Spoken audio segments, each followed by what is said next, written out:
I warned you guys last week to hit the like button and I would destroy the markets. Well, look at the markets this week. Hit the like button and they will turn green in the next 48 hours. Anyway, welcome to the greatest mining channel on YouTube. What's going on, everyone? Welcome. What's happening? I don't know. Did that even work? That work? That working? That go on? Do you guys hear what I was saying, or was I just like not working at all? Anyway, yeah, hit that like button, guys. We're having a little bit of a red week here, and I said it would happen, or don't get that sorceress all mad. They got magic powers and stuff. Oh, crazy. So what are you guys up to? I don't really have much today.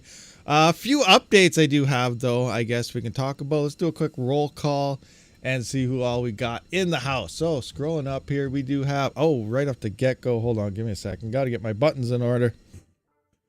Budweiser. What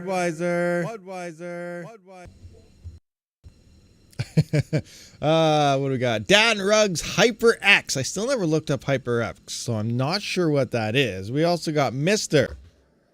Rud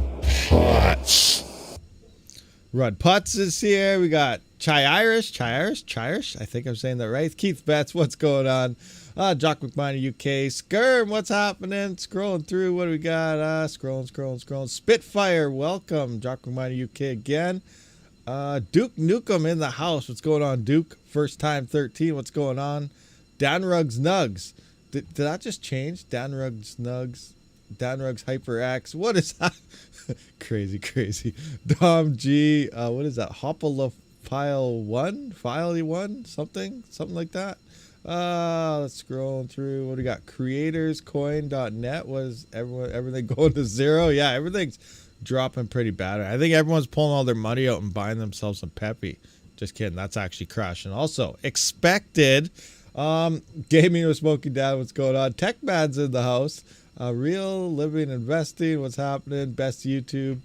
What do we got? Diego Ma, Alvarez Chocobades. Scrolling. Dom G, what's happening? Red Putz with the countdown.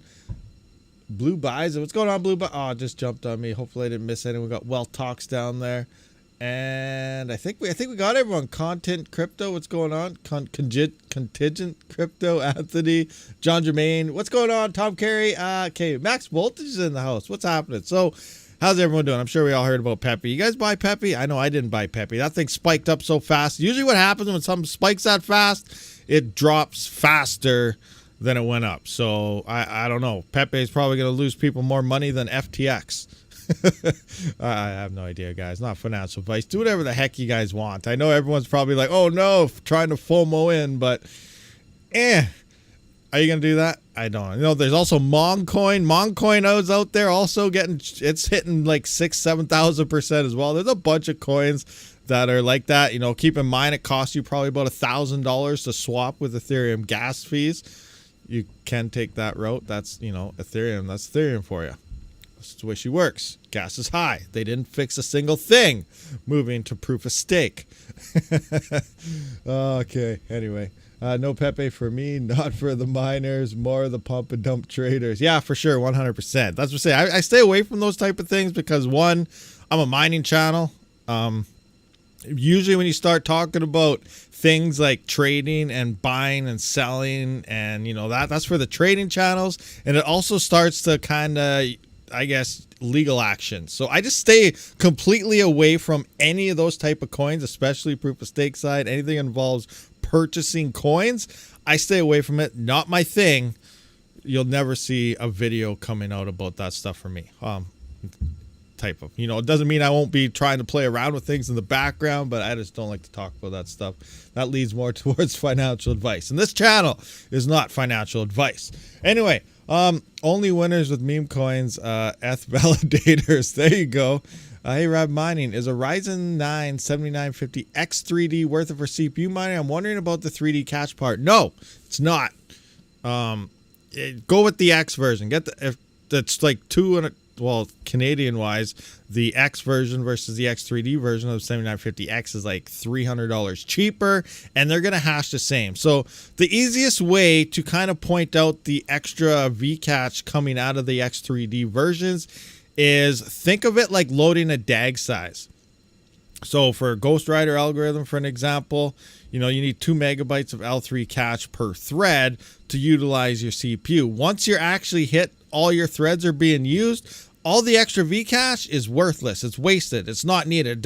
It's not some magical hash booster or anything like that. All it's used is like loading a DAG size in a GPU, and anything above that, it's not needed. It's too much. Now, the only benefit the X3D see is mining something like Haven, where it does require twice as much, 4 megabytes per thread, and then you'll be able to utilize the full CPU. Now, it's not that profitable of a coin currently, so it's not really worth it in my mind. So, yeah, and also when it came with the, I don't know about the L2 cache. Now, with the 5800 X3D, they actually lowered the L2 cache a little bit to make room for that V cache. So you actually were getting less hash per thread on top of that as well. So, I just stay away from it. Leave that for the gamers. It helps them more than it helps miners. It's not a mining CPU. Definitely you can mine with it, but it's all about getting your hardware for as cheap as possible, the fastest ROIs, or whatever way you want to look at gaining profitability. So just stay away from that. It costs more, and you're not really seeing any benefits out of it.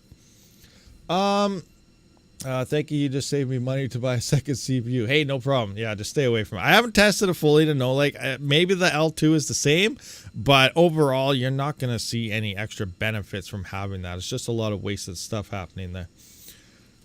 So Fudweiser, so addicted to watch the magic. What XHV makes more with RX 550 2GB cards? Yeah, you can CPU mine XHV. What is that? I don't even really know what it is. I gotta look into it. It used to be really good on a CPU. It's fairly profitable. I don't know if it's because people started pointing GPUs at it or something now that you can.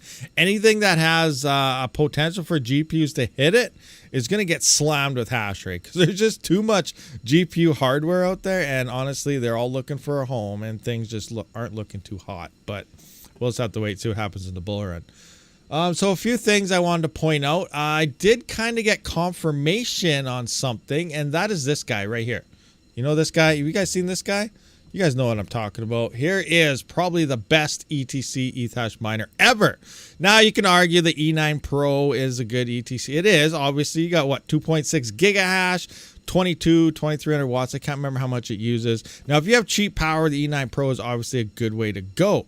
When it comes to anyone that's probably at 10-cent power or higher, efficiency is what matters, and that's where you get this guy, the X16Q. So this is supposed to be dropping, supposed to start shipping it around June 5th, it sounds like. So less than 1 month shipping should begin here. It's not July. This says July still. But it does sound like it's going to be June, so a month earlier. So next month. I'm going to go over my emails, make sure I didn't miss an L in there somewhere from July to June, but I'm pretty sure it says June now. The other thing, the big thing though, is it's 90% confirmed. I still don't know 100%. I'm trying to find out more, but it is mostly confirmed that this will in fact have ZIL mining capabilities. Dual mining on the X16Q sounds like it is actually coming. Now, I do have links to Jingle Mining with a 1% discount code. I also figured out, I'm kind of working with their sales team. I've been telling you guys, if you go to sales, you can get cheaper shipping and stuff from the website. So it sounds like I'm kind of doing something here. And if you guys really want this miner or bulk sales or anything like that, contact me directly, and I will try to work something out, because it sounds like I can almost act like a salesperson and I guess in theory get some shipping and stuff dropped for you guys. So, if you really are in the market for one of these, contact me directly and we'll try to figure something out to get cheaper shipping and stuff for you guys. And that way I still kind of get a referral link, because usually I kind of just point towards people and say, hey, you can use my link, use my 1% discount, but you're going to get it cheaper if you contact sales. So it sounds like I can have a direct link through sales and still kind of do this. So just kind of let me know if you're looking into this. So that's one thing. It sounds like I can try to get cheaper shipping and stuff for you guys. So I just wanted to point that out. You know, I'm not saying go out and buy these things, but they're looking pretty good. Another thing with my mind, looking over the E9s and stuff, we always got to think about bull runs. Now, right now, we're like, oh, ROI this, ROI that. I'm kind of looking in. It's only about 2 years to cover the price difference between the power consumption, because this thing is extremely efficient versus the E9 Pro. Also, it seems like some people who have the E9 Pro has been having a lot of issues with their E9 Pros, and it can't do the dual mining or anything.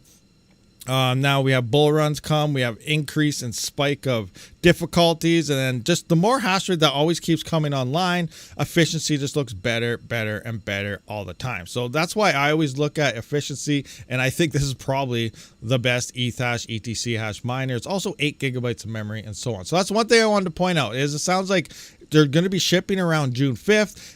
Dual mining seems to be confirmed now, and I can possibly get you guys cheaper shipping. So that there's something else that was out there as well. I can't remember what it was. I don't know. There's something else there. What is the Kyla coin just got into the stream? What? Kyla coin? I don't know. I don't know what Kyla coin is. Oh, another thing about jingle mining I wanted to point out. That's also, I kind of mentioned it the other day, but that sounds like it's kind of confirmed as well, is a script miner. So it also sounds like a Jazz Miner script miner is releasing. I have been actually talking to Badger Crypto as well, who, you know, originally we said their website was a scam and it's bad, but it sounds like they actually have mining farms and stuff. And we do know Bitmain does talk to large scale farms a little bit early about things, and that's kind of like an off product website based on that. I still don't know 100% if that Badger Coin crypto is legit, but it does sound like Bitmain is kind of leaking to large farms the potential L9. Now this is on the cuff of Jazz Miner script miners coming out, potential hash blades, which is still way up in the air, but it's huge. Big things are coming, and we're also seeing the ripple effects. Now you might just think, oh, the prices are down, obviously, but we might just think, oh, we're just trying to get some sales and stuff before another price increase and so on. You know, all the L7s are coming down. Coin Mining Central dropped their pricing down on their L7s. It's about 70% from when they first released, so they're down to like $4,000 for an L7 right now out of Coin Mining Central. So I do have links to them as well in the description if you're looking for an L7, but I think it's due to the fact that we're seeing the drop here because we're going to see new script miners emerge, and Script has yet to see a massive hash increase. Now Script has been fairly consistent in terms of profitability with a lot of its miners, L3 pluses depending on your power price and stuff and so on, but it hasn't seen a big bang, and we just have a rough few miners always come on it. Yes, the difficulty increases, so on. But, you know, if Jazz Miner drops a script miner, we got new L9s potentially coming. And if Hashblade drops all within this year and early next year, we're going to see big hash spikes actually smash out script algorithm, which means L3 pluses are not going to be a good buy anymore. Even if you get them for $50, if you're not covering your power, it's not worth it. You need efficiency. I always look at efficiency. Just because a miner is cheap doesn't mean it's worth buying. Maybe to resale later on in the future,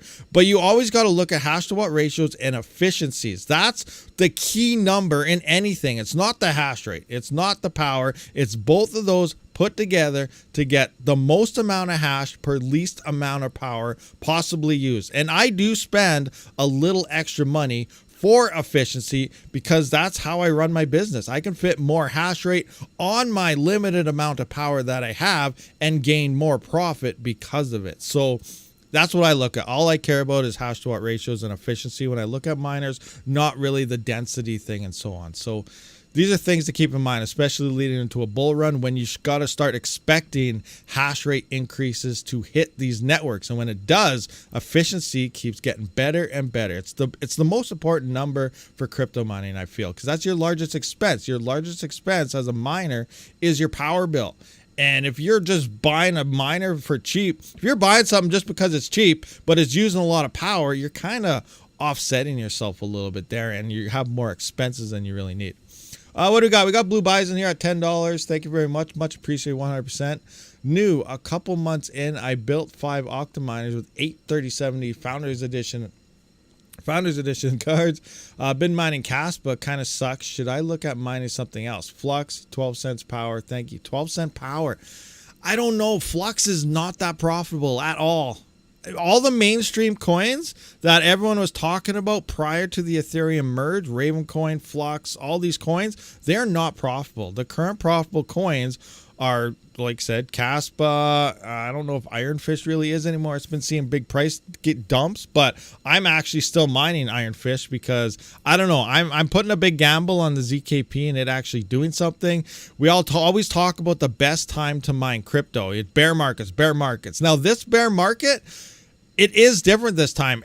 In the bull run, you know, everyone's saying it's different this time. Nothing was ever different. The cycle still did exactly what the cycle was supposed to do. It played on par. Nothing was different. But this time, this bear market for GPUs, it's 150% different this time. So we have more hash rate on the networks in the bear market, and a lot of hash rate even turned off. But we have more hash rate on all these altcoins than when they're at their all-time highs. We're at all-time high hash rates. We're not actually at the peak just right after the merge when everyone jumped over looking for a coin, but we're at all-time high hash rates for a bear market, almost double of what we were when the coins were at all-time highs when ETH was still around, because there wasn't that much hardware. That's why everything was profitable in the last bull run, is because Ethereum absorbed 90% of the freaking hardware out there, and there's just small hash rates on everything else. That's why everything was profitable. Ethereum is gone. There is so much hardware looking for a home that it's not looking very good. And the hash rate is high. This is not the best time to mine, and so on, like we previously were. So things are very, very different this time for GPU mining. But as a lot of people are talking negative, obviously, about Ironfish and other things, and it opened at this and the price is dumping, the yields are picking up. You know, I was down to like what, 0.4, 0.5 Ironfish a day when it released to mainnet a couple days after, because the hash rate started picking up. We're up like almost 2 to 3x in terms of gains now from when Ironfish released. I think I'm a little over 1 coin a day from 0.4 to 0.5. So the yields are way up there. I expect the price to finally, you know, it will rebound, and who knows what'll hit in the bull run. It's never seen a bull run. Maybe it'll go 100x, maybe it'll go 5x, maybe it'll just die. We have no idea, but I'm taking a gamble on it because it's probably one of the only coins right now where it is probably the best time to mine it, because everyone is talking negative about it. Hash rate is pulling right off the network, and we're seeing some yield, so that's kind of decent. What do we got here? Rabid is buffering. Oh, am I buffering again? I don't know what's. Oh, I didn't change my bit bandwidth thingamajigger there like last week, like you said. But they are watching a show upstairs on Netflix as well, so I wonder if that's causing that. So I apologize. That sucks. What wallet should I use for Ironfish? So you only really have one option right now, and that is your node wallet. You're gonna have to set up a node, run it. Now, I did do that video on how to use the GUI wallet. They removed the link because it was not intended to use yet. Now, if you did set up the GUI wallet, now when I did that video, it was because everyone was saying, oh, it's a pain to set up your node. I don't want to deal with this. I want to get my address now fast. Do it. Now, you can simply go to F2 pool, make a pool account, and then whatever, and then deal with stuff later. The GUI wallet was the other option. You just set it up. You cannot connect to the blockchain. You can't send her any coins with it, but you can get your wallet address ASAP. From there, you can that gives you time to start mining and everything, and then you can mess around, play with the node. From that point, you can import your seed phrase from the GUI wallet into your node and track it from there. I did that. My GUI wallet is in my node. I have 2 or 3 wallet addresses within my node. I can just swap between the account I want to use, but I can track the GUI wallet. So it works 100%. It's not a scam. It's not nothing that some people say, oh, it's a scam wallet. This is a scam, blah, blah, blah. It's not. It 100% works. It's just that they removed it because it's not updated. It's going to work eventually, and they will put the link back once they get it updated and doing what they want it to do. But it was just a very early alpha release, not intended for anyone to actually use it. I found out about the link. I used it. They removed it because oh crap, this is not what we were intending to do. So that's what happened with that GUI wallet. But if you did get it and you got your wallet set up, you don't have to worry about losing any coins or anything. Just simply import your seed phrase into your node and you can track everything right there. But yeah, right now the only wallet option you really have is the node itself. To answer that question, that was probably a pretty long answer in there. I got 4 Ironfish yesterday in 24 hours. It is a bit better. Nice, awesome. 4. I'm getting 1. So you have like 4 times the hash rate that I have, obviously there. I sold 300K on Trade Ogre a few months ago on the peak. It was quick. What was that? What coin are you talking about? It took like 4 days to sell 1,500 flux. Caspa was 3 hours. Yeah, the yield all depends on the exchange, what you're setting your orders at. Obviously, you can sell everything pretty fast if you do a market sell or buy, but you're gonna see you're gonna be not getting exactly what you want out of that. Brian Hollywood, thank you very much for the $5. Upgrade Rabbit's internet fund. That's what we get in Canada. You know, we get ripped off in Canada. I probably spend like over double what a lot of you guys cover for your internet, and I have like a quarter the speed. Oh, I gotta adjust that. I don't think I can adjust it on the fly. It'll ruin my whole stream. I will try. Someone DM me and say fix your bandwidth. This is the normal settings I always use, and it was fine 2 weeks ago, but it seems like the last 2 weekends it's been bad. But I will change my bandwidth that I'm allowing for Streamlabs, and we'll hopefully see if that fixes it. I'll lower it a little bit and see. I'm pretty sure I'm on the right. Yeah, I'm pretty sure I have everything set correctly. Continuous Crypto, thank you for $1.99. What do you think about privacy coin Veal?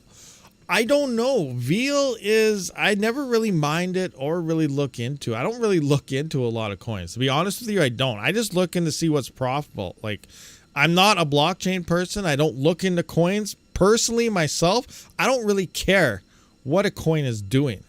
I don't. You know, I look into a coin a little bit to see, you know, is it doing something different, stuff like that. But I don't follow coins. I don't care what they really do in the world. I'm just looking for profits. That's all I really do and care about. And that's what usually what I showcase is, you know, what am I mining, what's profitable, what's not. Set up your spreadsheet so you can kind of do it yourself as well. But that's all I really looking for. So as for Veal itself, I don't know. A lot of people do like to mine it and so on, but I haven't really mined that much of it. It's been a while since I tried it. It is a privacy coin based. I do feel that privacy-based coins could see some nice pumps moving into the future just due to everything that's going on in the world with either it's scammers out there or, you know, people stealing people's identities and all this. I feel privacy is going to be a move and see some pumps. Now, which coins do it, I have no idea. And it depends how they base their privacy and so on. But as for Veal itself, I'm not really sure. If it's profitable, and I would mine it. So I will look into that and see if it's profitable sometime. But other than that, I'm not really sure. Anything new from China? What do you mean by new from China? Like coins? I'm not sure. I'm holding Caspa. Veal was one pool, has one pool, 178 ping for me. Just only one pool in Veal? Huh. Interesting.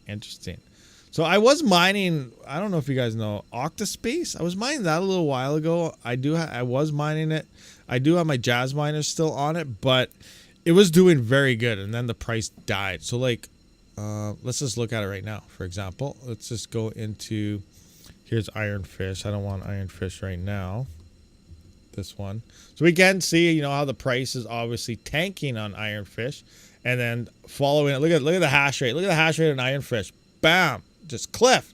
You know what happens when you see a cliff dive off hash rate? That's where Rabid comes in and goes, hey, you know what? It might be worth mining this thing now. And that's kind of where I'm at right now. Is I'm mining this because no one else seems like they want to. So that's what I'm doing. Anyway, I wanted to look at, I just want to do some quick profitability here and kind of show you something. I don't know if you guys heard of Octospace or not. It's an ETH coin. It's only got a DAG size of like 1.5. So anything can mine this freaking coin, like any GPU. Freaking 2 gigabytes or higher, you can mine this. Obviously, this means all your Jazz miners, iPolos minus the ETC hash versions. But the price on this actually came down quite a bit as well. When it was up here, my Jazz miners were like $15, $20 a day with my 2 Jazz miners. It was like Ethereum level mining when this thing pumped. It was awesome. Now it's not so much. It didn't last very long. It was only a couple days and then it started to come down. But right now, I was kind of comparing this. I was looking at things. So I got my little spreadsheet here. I just want to do the numbers side by side and just get an idea how the profitability is. I think it's like on par, maybe slightly better than ETC right now. I just want to update here. So 1.44 terahash. Octospace is at 1. Whoa, it dropped down way more in hash rate. So maybe it's actually looking not bad again. 1.44. We got a price here of 20 cents. That dropped down another 3 cents. So 20.03. So yeah, 20 cents 03. There we go. So we're at 478 for 1704. Now let's take a look at ETC. Quick look here. So we got ETC in the house at 120. I always go with the higher number, network or hash rate, whatever one it is. I pick the highest one. And if it's less, awesome. That means you make a little more than your prediction. 125.79 terahash. I just forgot what that was already. 125.79. So get in that 125.79 terahash. Bam. Now we need our price of 18.88. So it looks like that's down. 18.88. Boom. All right. So Octo is slightly more profitable. Let's see if I can find the proper one. Can you guys see that? Maybe this one. Bam. So here you can see this is Octospace right here. This is for my 2 Jazz miners, the X41U as well as the Q version. So I have about 1.7 gigahash here. I'm using, what is that, 5, 6, 7, about 750 watts between the two. So before power, looks like Octo is making about $4.78. And again, like I said, when it pumped, this was making like $15 to $20 a day. It was insane. Now, and then ETC is $4.17. Now, because these two cannot dual mine ZIL or something, you don't really have to worry about that part of the aspect and anything. So it's still looking like Octa is the more profitable coin to mine. Now, if you have something with higher than 5 gigabytes, I don't have FW or anything added in here. I'm looking strictly for my Jazz miners, but still looking like Octospace is the more profitable coin to mine. Now, I'm up in the air what I want to do. I have been bullish on ETC. I really expect and hoping for it to at least hit, $150 to $200 or something again in the bull run. Will it? Who the heck knows? They don't really have any updates on their GitHub and stuff, but they, in theory, they're already doing they're pretty much Ethereum already. All they got to do is get people to build on it, and you don't really need to be updating anything. So, I still expect ETC to pump. So I'm thinking about possibly either wait for a pump before I sell again, because this might see another pump again. I have no idea. Or just sell it all now and swap it into ETC. But regardless, I think in the end, I want to get all this back into ETC. And that's where it comes down to mining what's more profitable, swap into whatever coin you want. So I think I might end up just swapping this into ETC. I just don't know a timeline to do that. And I don't know if, who knows what Octo's going to do. Octospace actually seems like it's doing like a proof of useful work thing. So I don't really know. I got to look into the coin for myself just to see if it's worth kind of checking out. Oh my gosh. What do you got here? Rud Putz, member 15 months. Thank you very much for the alpha pack for 15 months. That's crazy. It's time for a party. What music would we like to play for that party? I don't know. What music should we play? What should we play? I want to bring up actually Octospace. Let's go back into Octa here and just kind of, where's their website? Kind of do a quick brief check something. Have you guys heard about Octospace at all? Maybe I'll do a how to mine sometime, but it won't load for me. Oh my gosh, my internet. Do I have? Oh no, I know what's going on. Oh my gosh. There we go. Okay, my stream. Everyone refresh your stream. I'm gonna refresh mine too. So yeah, I forgot to turn off my miner. So my CPU was still mining away during this whole stream. That might have been some of our issues going on. I was still mining. I forgot to turn my miner off. There we go. Mining away to the bitter end. Never say no. All right, so here's Octospace. Yeah, I just shut my miner off. Oh, fail. Anyway, distribution company, VPN, and data storage. So I don't really know what they're doing, but it sounds like another proof of work coin. So here we got a roadmap. So that's what I mean. Is this going to pump again? Pretty big again in the future? I don't really know, but initial project launch proof of work network and POA sidechain. I don't know what that is. Launch GPU VPN marketplace. Oh, I wonder if they have this. A GPN VPN marketplace. Add support of AMD GPUs. Add support. YouTube is not receiving enough video to maintain smooth streaming. All right, it's telling me you're buffering now. My stream is horrible. Absolutely horrible. List on well-known services and some SCXs, so centralized exchanges, integration, browse public API to interaction platform, browser extensions, Okta BSC bridge. So it sounds like they're going to be a bridge to the Binance Smart Chain as well. And that tool, service and utility, hash, CDN, Canadian service. What? Canadian service? That's interesting. I didn't know that was actually a thing until I just looked at this. I'm not trying to promote any Canadian type of company or anything like that here. And then all this. So yeah, I don't really know what they're doing. They got their, I guess these guys are hidden, but yeah, I don't know what's going to be going on. But you know, like I said, this was like, now it was like Ethereum level profitability like last month. It was crazy, absolutely crazy in terms of profitability on my Jazz miners. Now I didn't sell, so I didn't get that profit. I kept the coins, and hopefully it does it again. But yeah, I don't know. So I'm currently mining that, slightly more profitable in ETC, but we'll see what happens. I changed my kid's native screen resolution to 720. I don't know what's going on. Why is it giving me this error? I'm gonna have to go through my stream. Do I have stream settings? Yeah, I'm on the 721. I'm on this.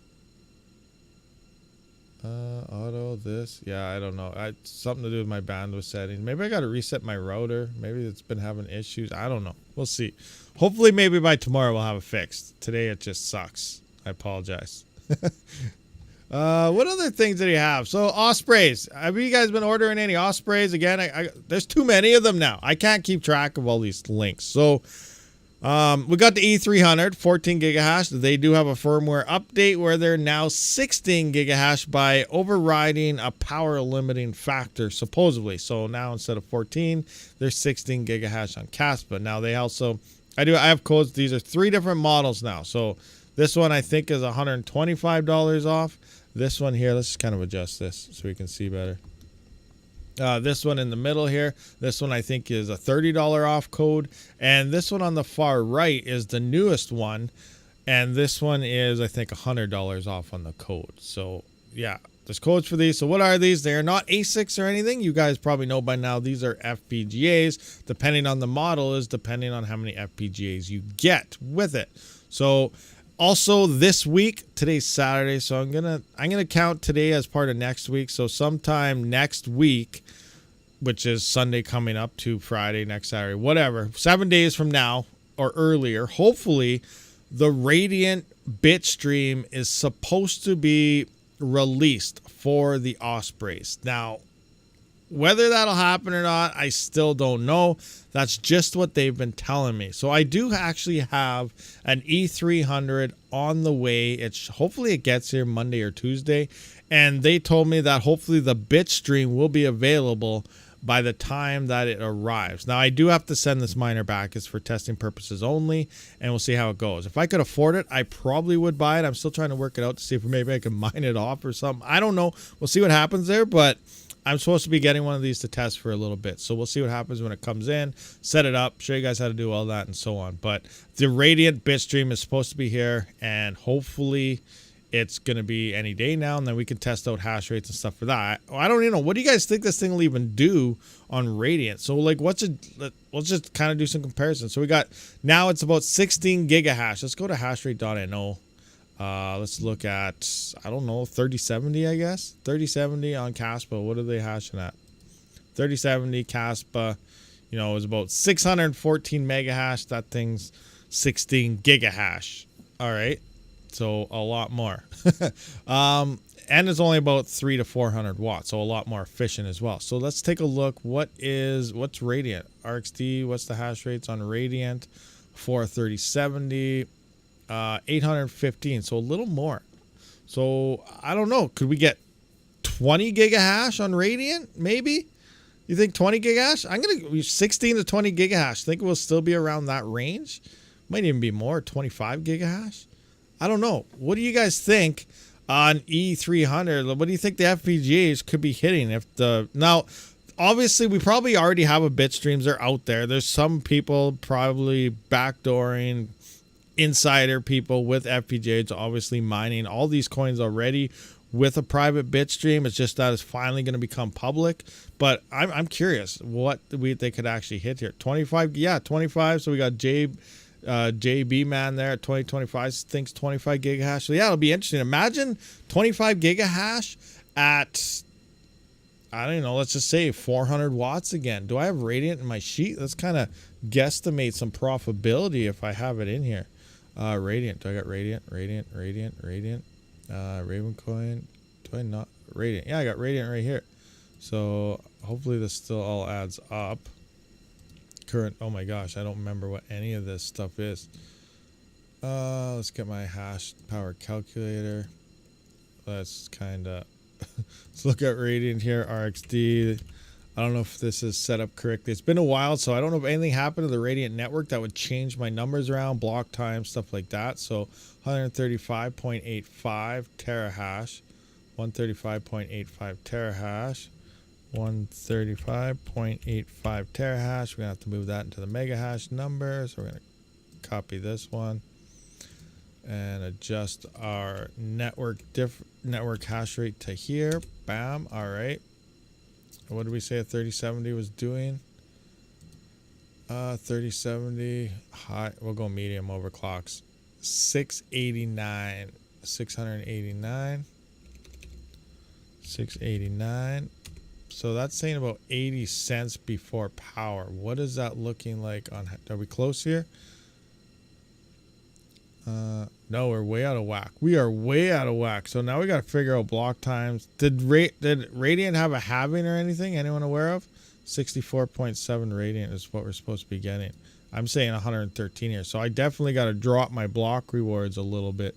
Thank you very much for the FPGA fund. Swag. $2.49. Yeah, I definitely got to adjust. How many coins is Radiant paying out per day? Because they must have had something happen lately. That since I haven't updated Radiant forever.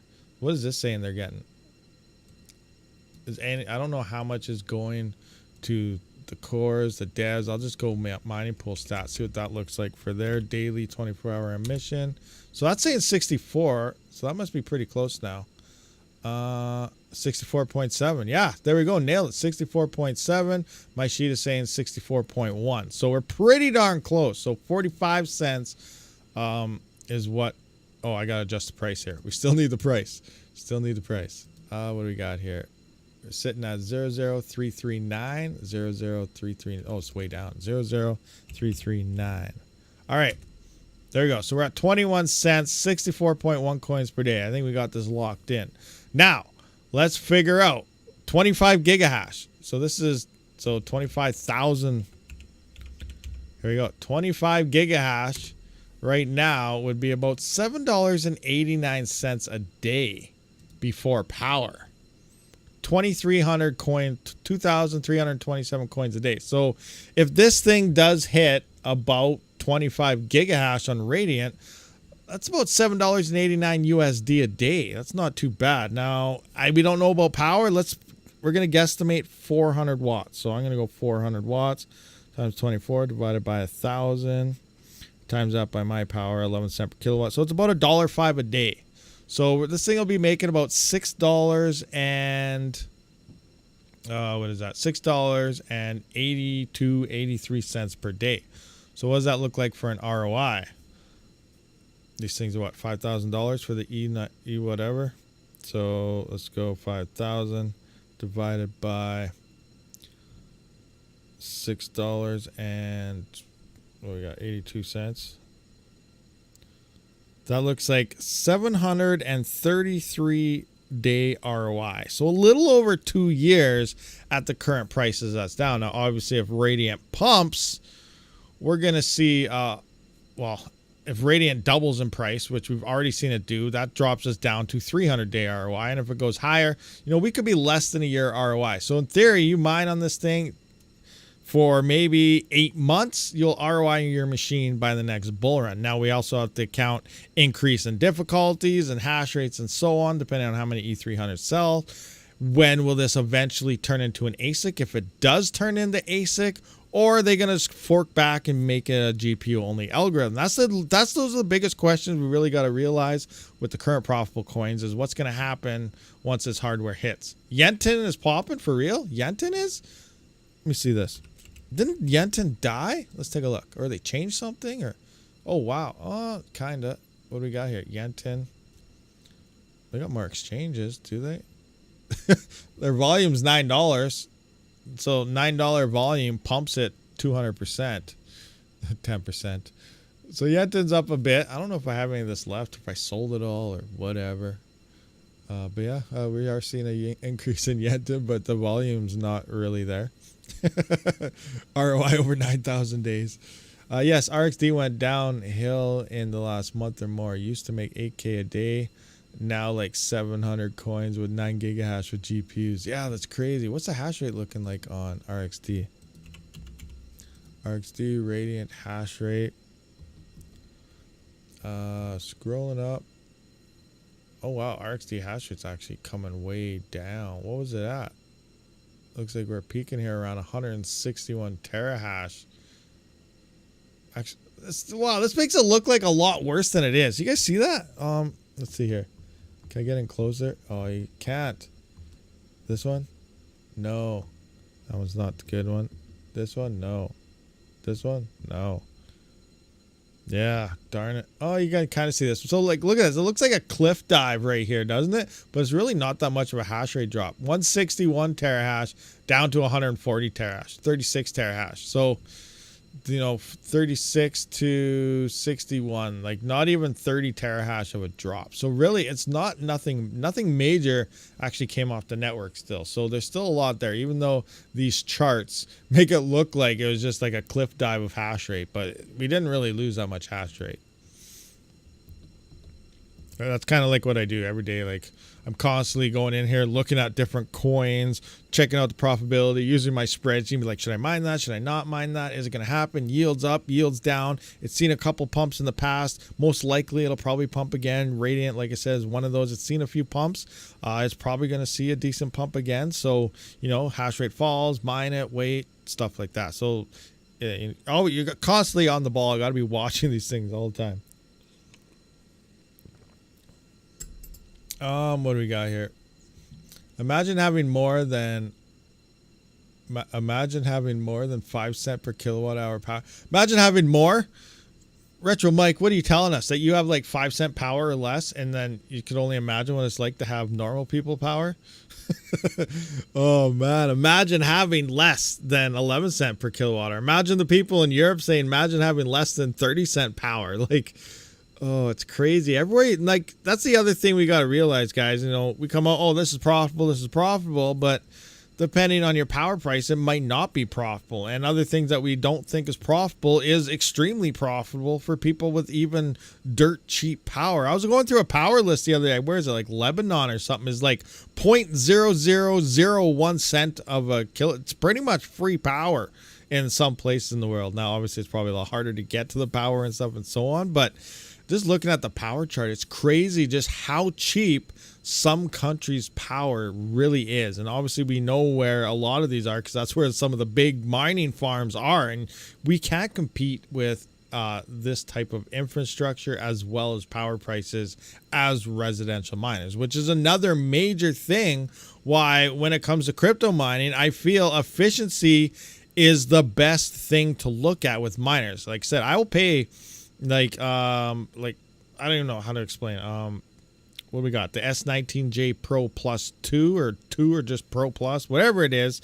You know, it's coming in at 3,300 watts or something for 120 terahash, where the XP is coming in at like 3,010 watts for 140 terahash. Now there's like a couple $1,000 price difference there, but long term I almost feel you might be better off with the XP for an extra $1,000, $2,000 than that one, even though it's cheaper. People look at the ROI and say, oh, I want that one because I'll ROI it faster. But then depending on your power price, it's hard to say. It's really hard to say. And then like when I mine crypto, I use my crypto all the time. I live off my crypto. So the more hash rate, the more miners I can fit on the power that I have. I will pay more money to fit more hash rate more efficiently than just going out and buying a big dense miner and using up all my power, and then I'm actually losing long term because of it. So yeah, interesting. Lebanon only has power for 8 hours out of the day. Oh, really? Okay, that sucks. So you have cheap power for 8 hours, and then the other 16 hours you can't mine at all. There's no power. That's interesting. You have family there. It's brutal. Crazy, crazy. The time varies. All the homes have generators just to maintain the AC. The summer. Okay, yeah, I don't know about any of that. I was just looking up these power prices, and it's just crazy to see how cheap some places actually are when it comes to power prices. But yeah, there's a lot of other stipulations that are involved, like you only have power for 8 hours. That's a pretty big deal. Yeah, efficiency is king. 100%. Chirish.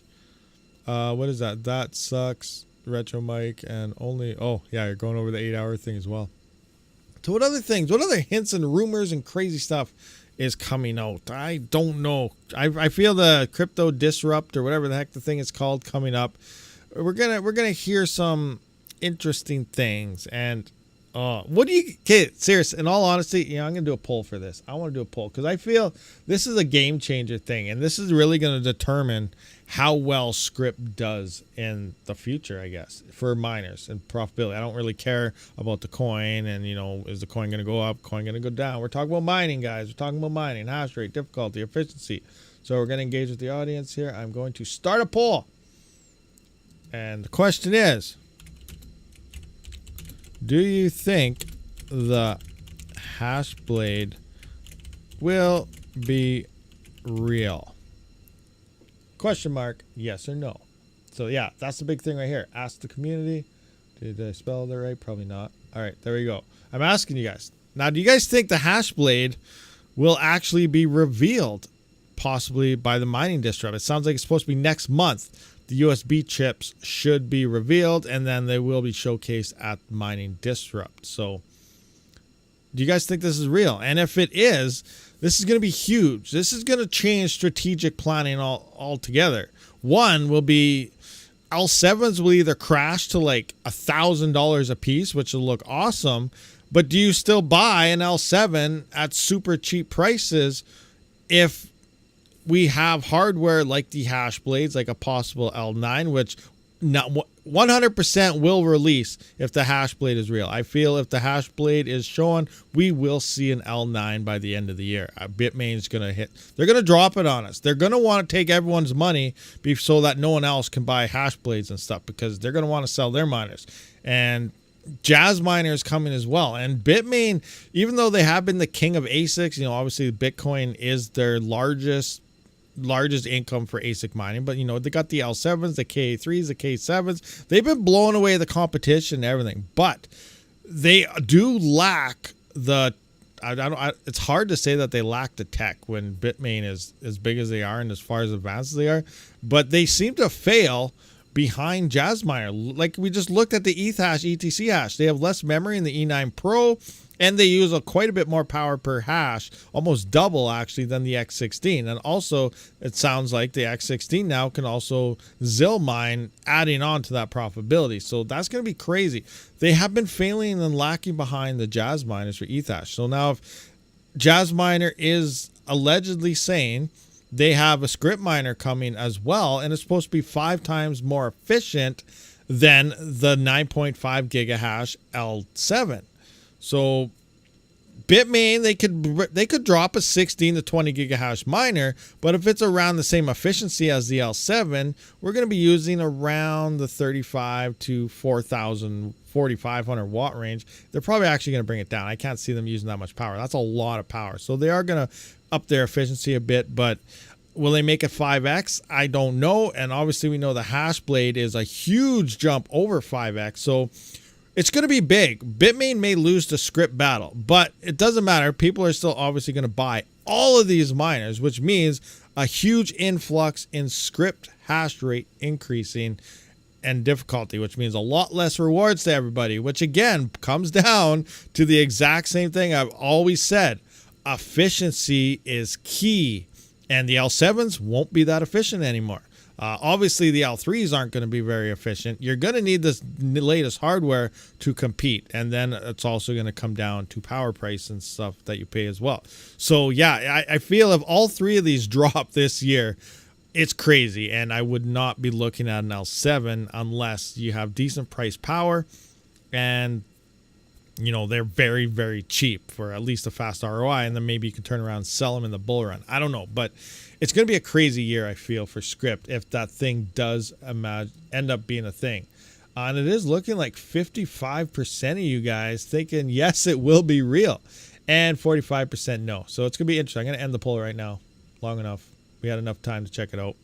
But yeah, I feel it probably is going to be released as well, like some of you guys. But I still, obviously, we have to have our skepticism here on is it. Now, next go-to, I'd probably look at the JazzMiner script miner before the Bitmain one, unless the L9 really does something crazy. But it's Bitmain. We don't know. They might have something crazy. Imagine if Bitmain just says, you know what? Forget this.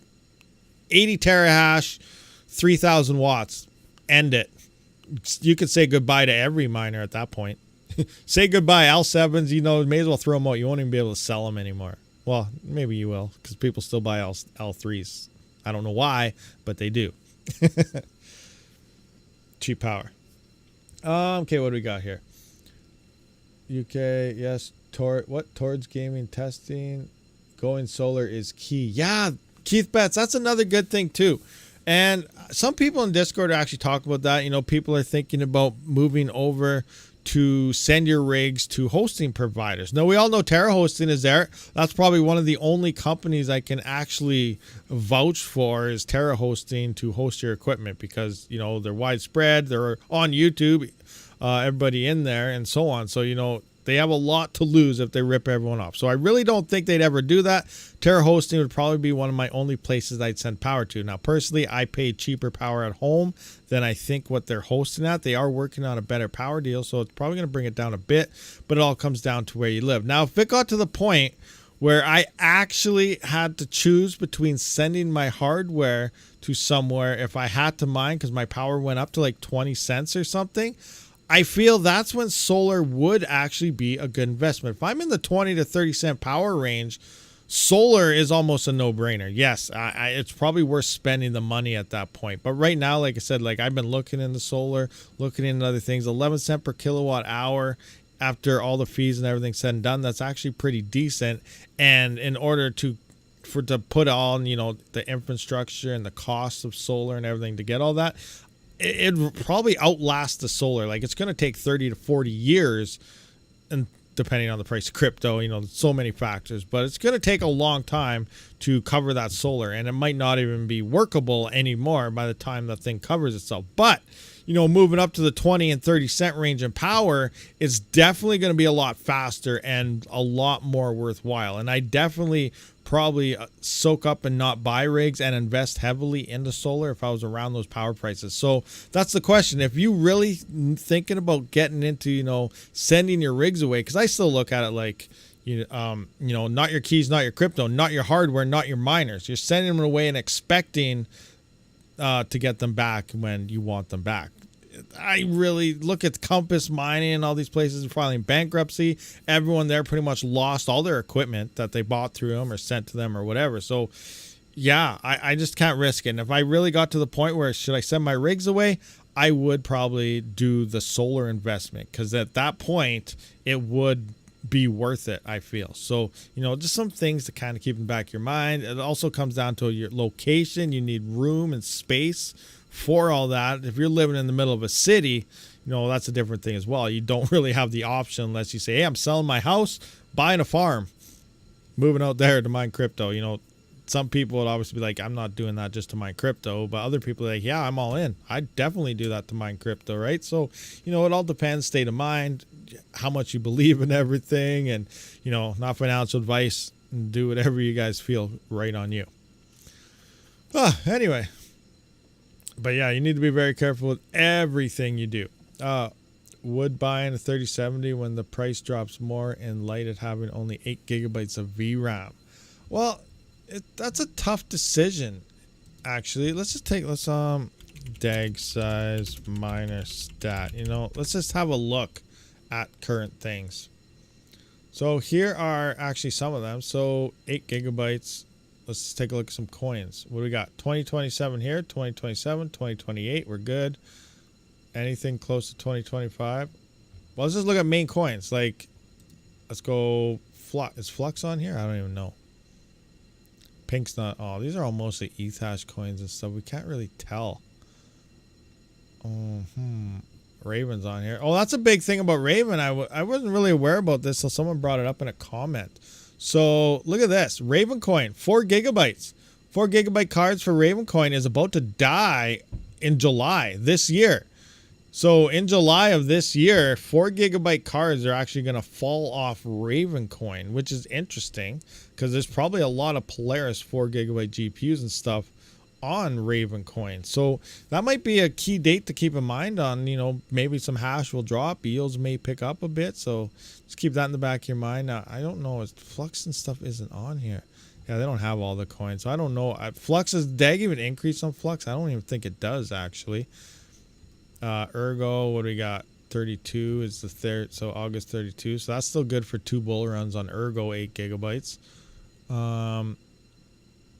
We got to keep in mind too, though, like we're looking at these dates here. Imagine the hardware that's going to be out. Like we're like another 4 or 5 gens of NVIDIA GPUs in by 2027, 2028, 2030, so on. So like 3070s are going to be worse than at these type of dates. A 3070 will be worse than what Polaris cards are right now, kind of in theory, because there's efficiency advancements and stuff every so on. So, you know, that's why I think I'm waiting. I think probably the next boom, we know it's going to start happening towards the end of next year. End of the second quarter, start of the third quarter, around the October, September, you know, that type of range in there, September, October, whatever, is when we're going to start seeing the price of crypto really start to come up, leading into the 2025 all-time highs. End of next year will be the release of the 5000 series, and that's probably going to be the best GPUs to get your hands on for mining, for efficiencies, and so on. So, you know, that's kind of what I'm waiting for, I think, for GPUs. Yeah, you can pick up 3070s and a whole bunch of stuff cheaper. But again, remember, hash to watt ratios, efficiencies. The 5000 series is probably going to be absolute beasts on a lot of these coins, and you're going to be able to fit a lot more hash rate for the power that you have. So that's one of the key things. I don't think $100 3070s for me is going to be worth it, because I'm not going to be able to fit as much hash on for that. So it's going to be interesting. Really be very careful here. We have key dates actually coming up for mining. I'm being too optimistic. How am I too optimistic about what? Now that's the too optimistic. Now we talk about, you know, optimistic on GPUs becoming profitable. I'm actually not that. I'm at a best case scenario where we're going to be sitting around. I don't even know, honestly, guys. I don't even know what to say when it comes to GPUs. I'm still up in the air. I don't even know if I'm actually going to buy any GPUs for the next bull run, if I want to be 100% honest with you guys. I'm really up in the air on that. Like, I might get 1 or 2 of the 5000 series just for the very reason, obviously testing purposes on the channel and stuff. But I am very not optimistic about GPUs in the next run. I don't think it's going to be, it's not going to come back. It's not going to be anywhere near Ethereum levels unless we do seriously see something do Ethereum level gains, like massive gains. Like Ethereum went from what? Like Canadian prices went from like $200 to $5,000. That's huge. Now Flux needs to hit like, I don't know, $800-900, and it's still not gonna pay as much as Ethereum did. Like, we need massive gains that people don't really realize we need for GPUs to really turn back online, and to really give incentive to have more people turn back online, and for people to really start picking up their production and their hardware. That's why I also see a lot of people like Bits to Be Tripping as another one. He went straight up and just built a massive Bitcoin farm. Like, he's a smart guy. He knows what's going on. He didn't upgrade. Like, he probably bought some GPUs here and there as well, but he went all out in Bitcoin mining.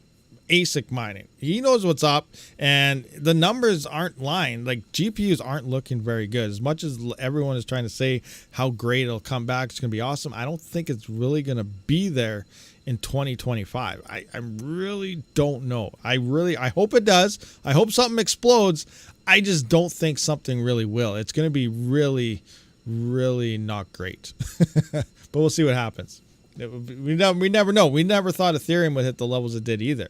So yeah, it'll be interesting. No, I'm kind of interested. Let's actually look at something here. Look at Ravencoin hash rate. I just want to have an idea, like Ravencoin network hash rate. Let's just get a quick peek here. This one. So let's look at all time. So where are we at right now? So right now we're at 7.5 terahash. Where is this? March 2nd in what? 2020. So in 2020, actually, we did see 35 terahash, actually more than frickin' what Ethereum did. So that's actually something to keep in mind. 20.16, this is right when Ethereum kind of did its thing and then it dropped off. We had halvings happen. But where are we in previous bear markets? Like right here, 20 to 21. Well, this is bull run territory right here leading into it. 1.7 terahash, 1.5. Now what happened here previous? What happened just previous in 2020? Was this a, oh, was this a halving? Was this a halving here? I don't know, but something just dropped off. And then we're moving in. But yeah, this is average here, and then this is obviously imagine this. Imagine 31 gigahash. Imagine mining Ravencoin with only 31 gigahash. This was what, 2018? Oh, 2018. That's when it first came out.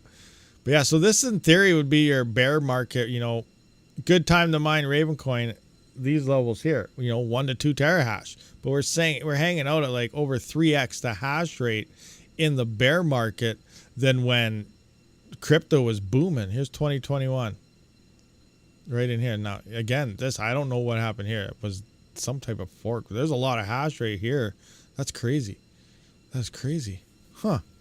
Interesting. But yeah, this is where we should be, like, normally. In normal hash rate levels when Ethereum was around, we were here, and we were actually higher. Actually, this is a little higher here, but you kind of get the point of where we're hanging out just in normal hash rate of a bear market. We're not getting yields that yield should have been having. Also, we're also seeing, what is this? No, not now. We're also seeing halvings happen on all these coins, so yields are a lot lower. In theory, the price should go up, but just to match, after a halving goes through, just to match current level of profitability and hash rate, we need a 2x gain right off the get-go, just from a halving event to make profitability there. So then from the 2x gain, we still got to go that additional 400, 500% from the 2x gain. So it's crazy. It's crazy. Because everyone was mining ETH. Is that when ETH? Oh, that's a good point there, Elvac. That might have been around the time. I didn't even think about that. Good job. Elvada's joke about it. That makes 100% sense. That's probably right when Ethereum really started taking off, which makes 100% sense. That everyone would be like, see you later, going to Ethereum. Hash rate drops, profitability picks up, yada, yada. So maybe that is when actually started to pump. Power cost plus warmer weather, so no need for that algo to heat. Yeah, I don't mind Kapow at all. Everyone's like, oh, Kapow, mine this coin is true ASIC resistant. Mine this. Oh, everyone wants to talk about how they hate. These are comments I see all the time, you know. Everyone wants to talk about how they hate ASICs, hate FPGAs, but they won't mine the coins that are ASIC and FPGA resistant. Well, that's your Kapow and this and that. And you know what? I'm not mining something that's not profitable. I say it countless times. I don't care about the coin. I don't care about you coins. You hear me? I don't care about you. All I care about is how much you're paying me to mine you. And that's why miners are greedy.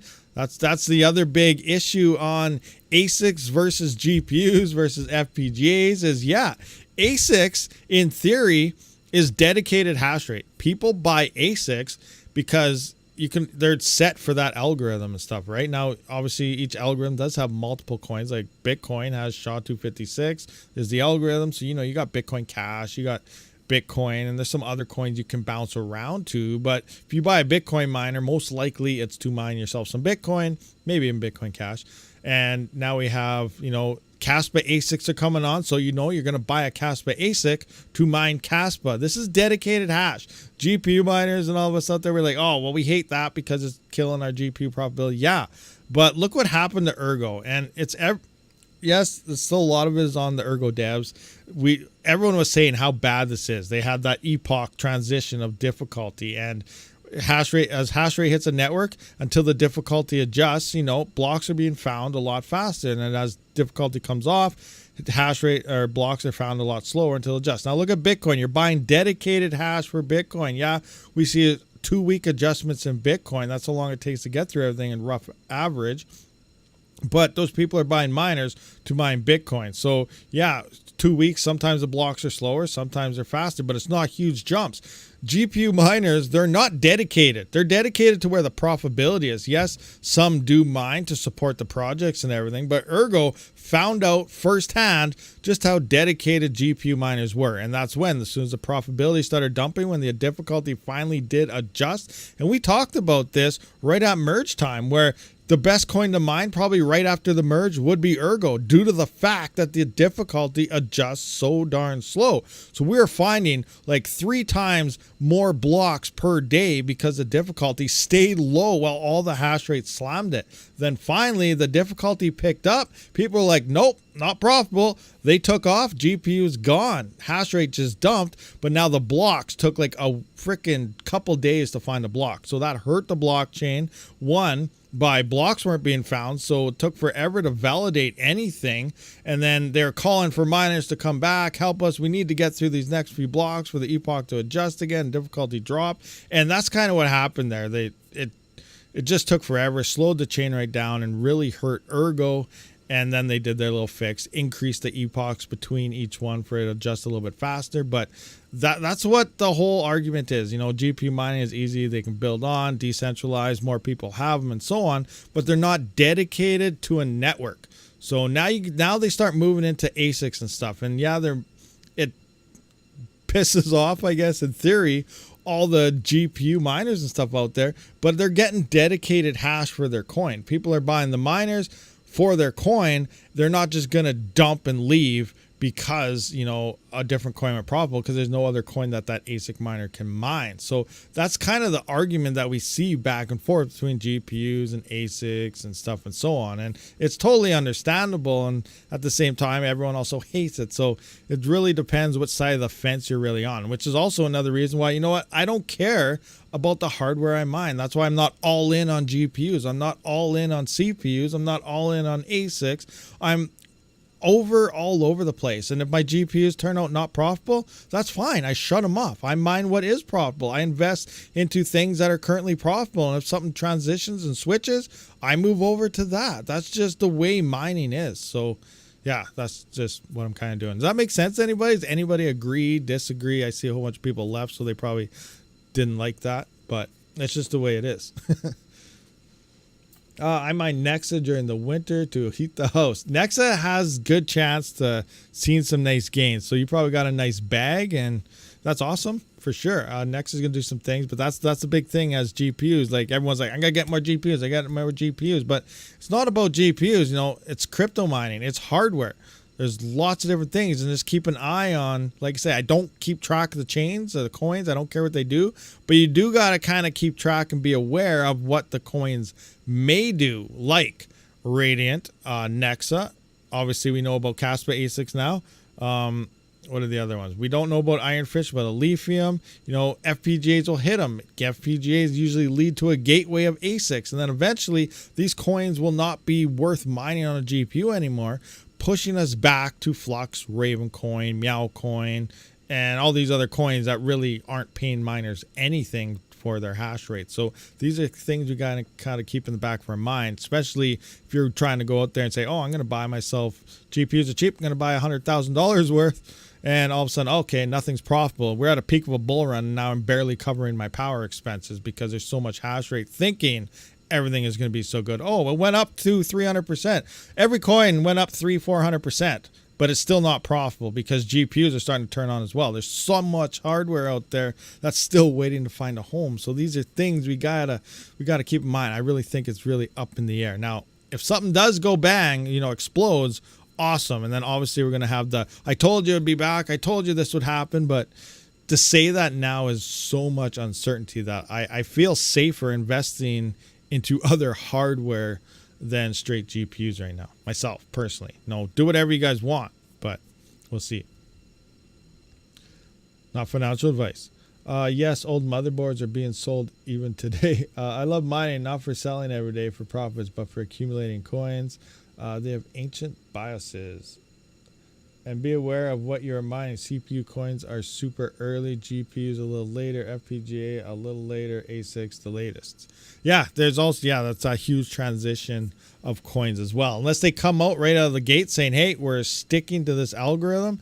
We want to maintain it for this type of hardware, and if anything happens, we will fork to keep it on this hardware. So yeah, we got to keep in mind, you know, these type of, some coins are like that as well. But usually, yeah, when the new, like Caspa came out, it was CPUs, and then it went to GPUs, then it hit FPGAs and ASICs, and it was fast. Like, look out, Caspa is not that old, and bam, we're already seeing ASICs. So that was fast track to ASICs hardcore. Where's my Lambo?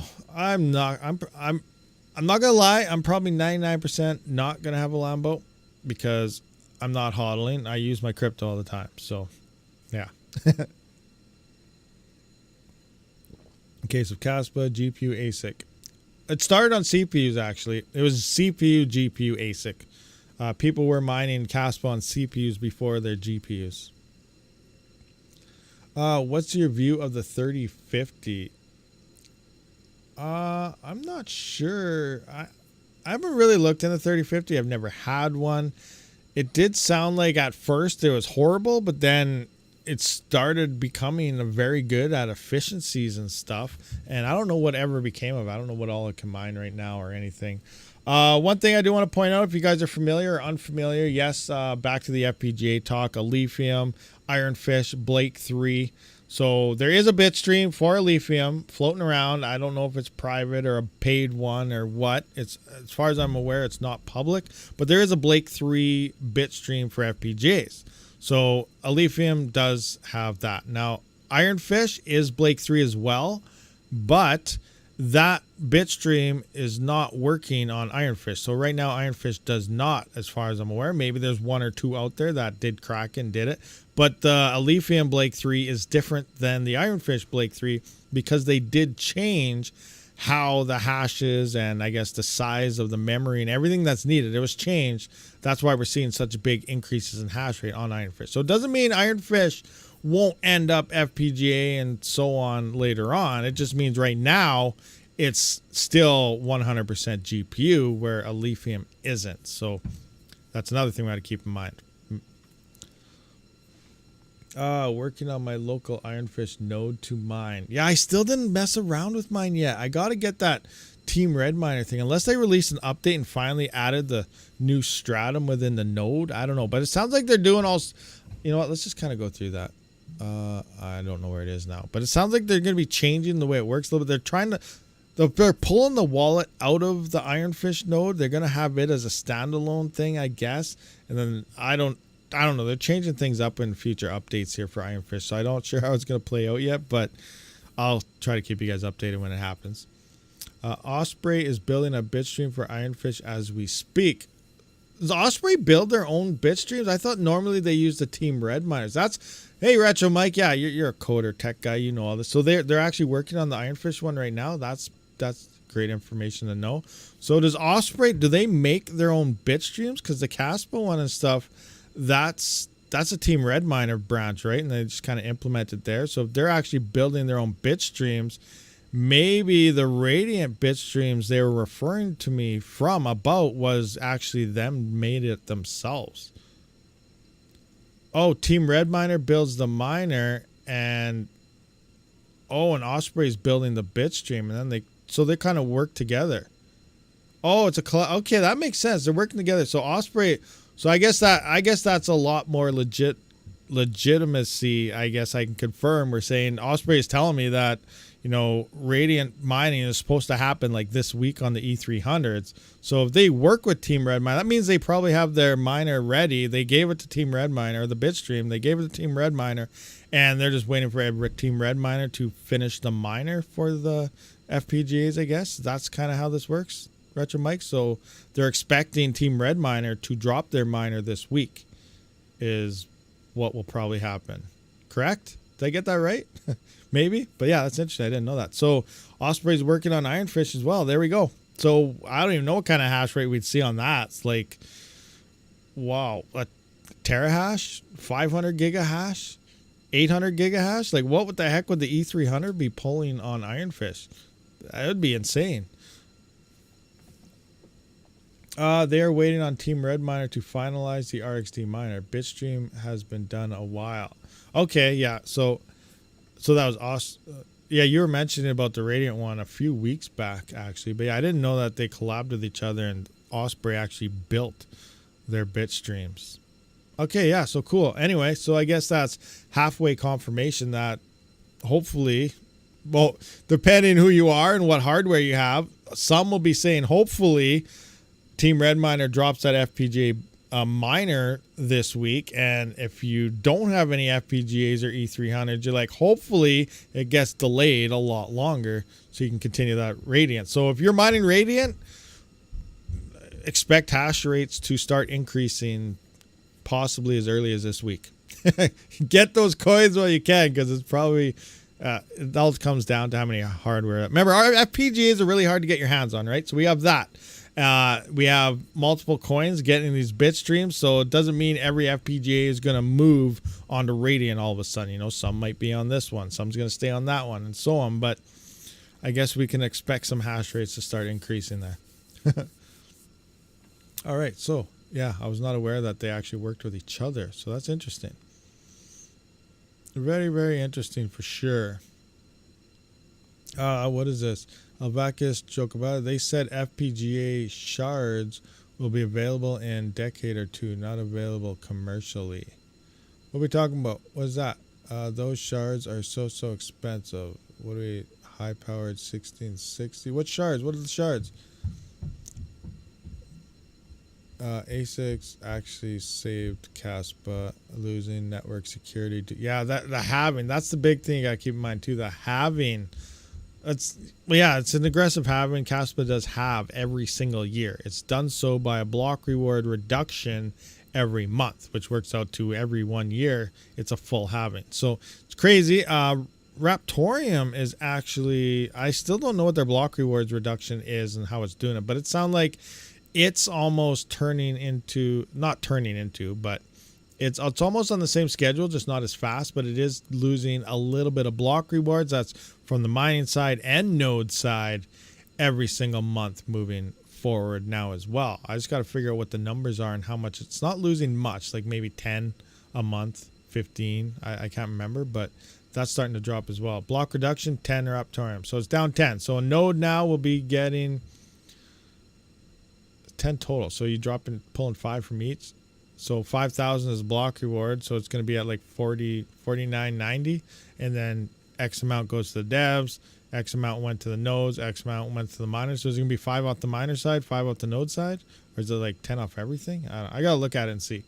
So it's 10 a month though. So 120 Raptorium per year will be dropping. So right now it's not that much. It's a gradual slowing down. Now obviously as years down the road, unless it slows down a bit, it will turn into like a halving like Caspa is right now. Because you get down to like a 200 block reward on Raptorium, and, it drops 110 a month. That's pretty big drops at that point. But by then, Raptorium should be around, I don't know what, $10,000 per coin or something.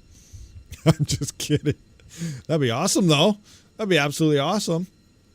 If you got 1,000 RTM now, you get 990. Yeah, that's in the node side though. That's how I gather, like in the node side. But that's like the full 10 is coming out of only that. So I gotta still figure out what the actual full thing is, how it's being split between where. But yeah, nodes get usually around 1,000 a day. They had 1,000 per block.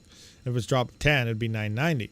But if it's 10 out of the entire block, because remember each block is split 3 ways: 1,000 to the nodes, 3750 to the miners, and then the rest goes to the Raptorium team or whatever. So is it 10 right off the very main block and then all 3 take a small chunk removal?